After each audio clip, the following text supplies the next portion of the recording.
The next song is Acquiesce. Acquiesce is a word I hadn't even heard of before I purchased this. This is There and Then tape. Full tape. I'm a full tape wanker. The first tune they played after the Swamp song, which was their intro song, was Acquiesce. I have mentioned in the past that you shouldn't be introduced to a song by the live version first, but this is obviously an exception to that rule for me personally, because I fell in love with the song pretty much instantly. Noel again calls it the sort of archetypal Oasis song, and this, along with some, I'd say, they start off with a sort of a guitar riff that doesn't really set the world on fire, but by the time you get to the chorus with the real anthemic, crowd-pleasing elements of it, that's when you know that it's the archetypal Oasis song. I suppose that's what Noel's trying to say.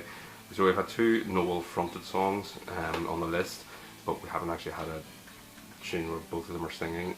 When I first started watching WWF on Channel 4, and The Big Show was a big presence, his theme tune starts off with the same "Whoa."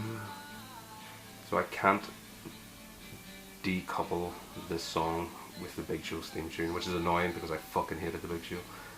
Number one, he was against The Rock, and The Rock is obviously the people's champion, but number two is because he was a shite wrestler and it was just boring to watch. So when the Masterplan album came out, which is where I heard the recording for the first time, Noel had the songwriting notes on the songs, and he mentioned a story.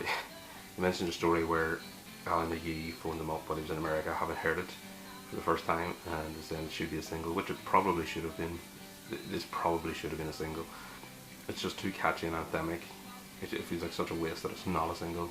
But again, it goes into the category of great secret Oasis songs. But he was having an argument because he was having a hangover and he didn't want to have to deal with record company execs, including Alan McGee. And he said he wrote it on a train, in a packed train car, while they were stuck in a tunnel and people were giving them jib about it. Giving him jib about singing loudly in a train car. Imagine you're at the genesis point of a song like this, and your reaction is, "Shut up, Dan, shut up."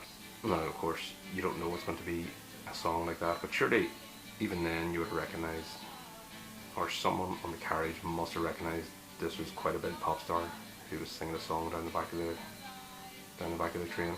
There's not really much to break down in the musicality of the song, even though it is brilliant. It's an arrangement and a structure that is relatively textbook, which is why it's archetypal Oasis song. But again, it goes to Noel's songwriting ability, that he can craft something so memorable and so it just lives with you as soon as you hear it. It just, especially that chorus, like the chorus he had said doesn't actually mean anything, but everyone read it and that it was about brotherly love, including myself. So in a way, it shows how automated genius was for him, like that he could just decide, right, I need a song, here's a song, here's how to do it.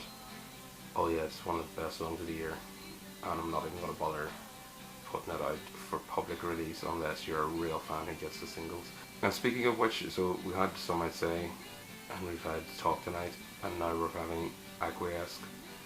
These are all still the same single, by the way, so that's another one single, 2 B-sides so far. If for what, your £2 or £3 buying your wee CD single, you've got quite a good return on capital employed there, I would have thought. That's why Oasis were such a very successful singles band. Like, obviously Noel did the albums as well, but he really went to town with the singles, and I think the fans picked that up and they released the single and it would go straight to the top. But to be able to put a compilation of B-sides together after only 2 albums worth of material, and have this one not be one of the best ones, it might not even be in the top half of the Masterplan compilation album if you were to rank them. I'm not going to rank them, obviously. Like, he was just a production line of just epic tunes, and everything he touched seemed to be just gilded. I don't really have much more to say about it. If you were to say the archetypal Oasis song, I would choose this one. If you were to pick a song just to introduce a band, introduce somebody to the band, you should probably start off with this one because it hits all the elements of what a great Oasis song is. It's the building, it's the chorus, it's the melodies, and it gives you an idea. If you like this, you're definitely going to like the rest of Oasis. If you don't like this, maybe rock music's not for you. Maybe you're more of a jazz man. But anyway, what do you think? Let me know in the comments below. Do you think that this should be a higher rated Oasis song? Do you think that the general public should be more aware of it? Don't forget to like and subscribe with the bell. A bell will ring every time I release a new video. You can find my acting, podcasting, and some of my other stuff. So acting, podcast, other stuff.